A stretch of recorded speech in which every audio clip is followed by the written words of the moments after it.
Welcome back. You're watching One on One. We're talking with the former First Lady of Egypt, Jihan Sadat.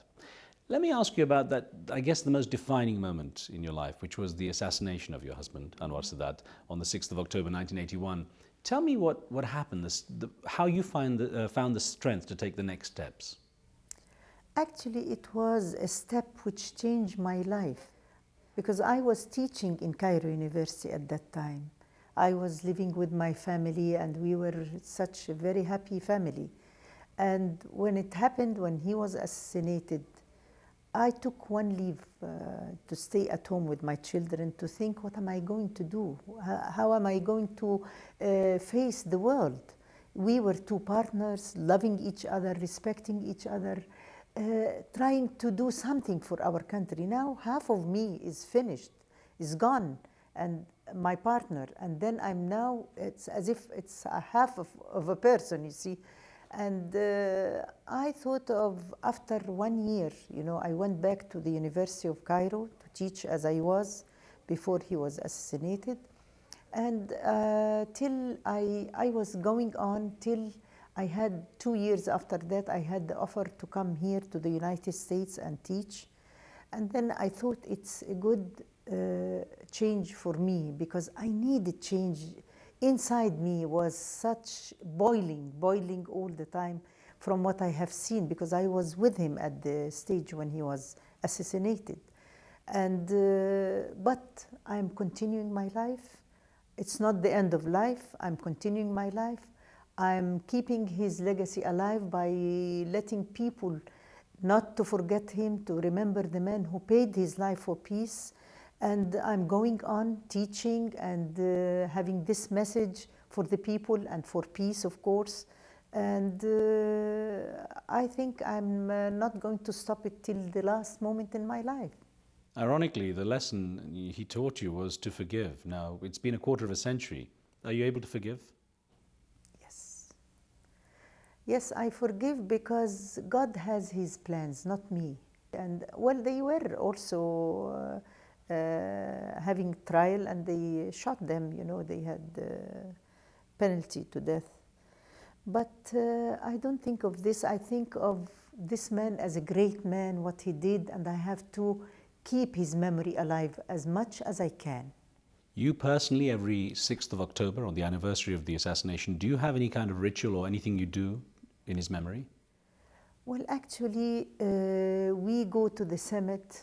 We have somebody who's reading Quran, and we have our friends all around us. Many people even whom we don't know, they come this day, in 6th of October, to share with us this day. And so many, they say, we never forget him. And I feel very happy when I see ordinary people, someone bringing his children with him, saying, I came from far just to share with you this day. And then we go back home with my family and we have lunch together, all the family gathering, talking about him and remembering him. One thing that happened actually just a month before the assassination, Anwar Sadat had done quite a crackdown on certain elements of society, including activists and feminists, which actually contradicted what you were doing, you know, promoting rights for women. But how much do you think that might have contributed to that killing? It seemed that was one of the reasons also people were starting to regard him differently. No, it's not the reason. It wasn't the main reason, but they say it may have contributed. Do you believe because that? of the Muslim brothers whom he attended. But he said in his speech that I am not putting them in prison for good. I'm just putting them till I take Sinai after 6 months, and then I will release them. Because they were making trouble and unstable atmosphere in the country, and he doesn't want Israel to make use of this. And that's why he put them in prison, so that he can just reach the peace. And then he said their numbers, he said that he is not going to put them forever, only 6 months and I will release them because of peace. He was against prison because he already suffered from prison a lot. He himself was obviously one of Egypt's most influential leaders, and while you were the First Lady, you were very active and sort of blazed your own trail as well, especially with women's rights and so on. When you look back at that time, what was the most challenging thing about being First Lady? Challenging? Well, I found it's my opportunity, to be honest, because I was working with social activities before my husband became a president, before he was even vice president. I was working since Egypt has war between Israel and Egypt. I was involved with the Red Crescent, with the Red Cross, and I was also having other activities in the rural areas.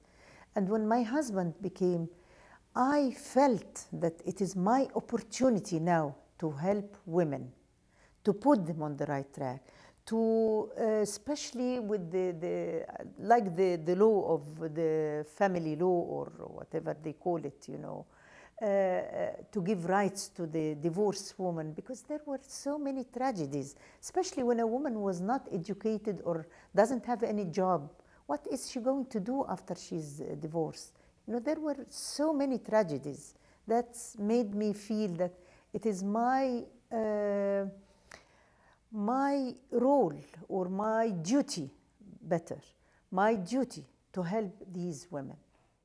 You did manage to have some impact, though, and you passed laws, or you created laws that allowed women to have greater civil rights, such as custody and so on, and alimony. And the alimony, yes. And they actually refer to those laws as Jihan's laws. Yes, they call it, yes. Looking at that time, to what extent do you feel you were able to create a real change? Well, as much as I could, really, as much as I can at that time, I did my duty. Because I felt also in my place as a wife of a president, it's a mission that God gave it to me, then I have to help other women. As God has gave me this big, opportunity, I have to give others more opportunity. And that was my feeling, and that's why I worked so hard, and I was really enjoying every minute of it. What do you feel were your biggest achievements, both professionally and personally?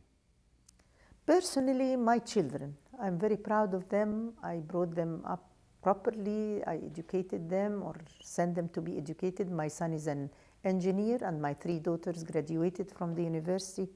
And they are such good persons. This is my personal, which I'm very, very proud of. The other things is that I am continuing my husband's mission for peace.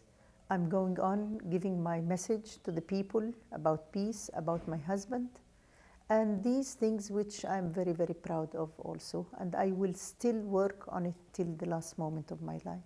You seem to enjoy teaching. How do you like your time as a professor at University of Maryland? Well, actually, I'll tell you, when I was 9 years old, I used to bring our neighbors and put them and give them piece of paper and a pencil, and and I have a ruler to just also to smack them.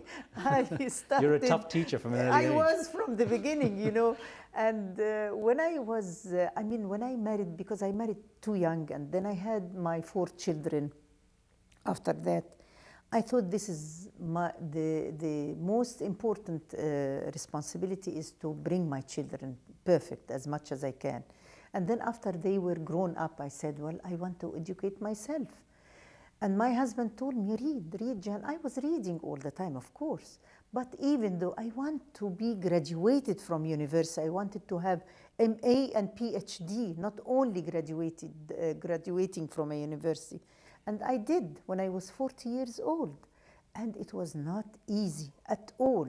I went and I stayed 14 years till I had my MA, my PhD.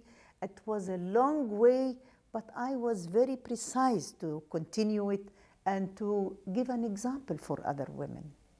You've written one fairly comprehensive book, A Woman of Egypt, and you've been working on a second one. Yes. You've published poetry, you're teaching, you're lecturing. Is there anything that you'd like to achieve up to now you haven't had a chance to?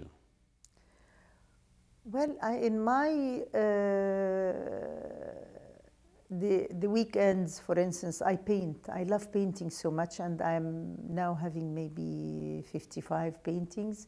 which I am looking forward to make an exhibition when I go back home, because I have started first in Egypt and secondly here. And this is something new. Although I used to paint when I was a child, when I was young, but I forgot about it all these years till I remembered it just 3-4 years ago. Now, of course, it could be argued you could be remembered for being a mother, grandmother, professor, author, first lady, so on. What would you like to be remembered for? What would you like your legacy to be? A woman of peace, a woman who tried doing something for other women, or fighting for their rights, for women's rights. That's all I would love to be remembered. Madam Jihan Sadat, I wish you a lot of luck. Thank you very much. Thank you. Thank you very much. Thank you. Thank you.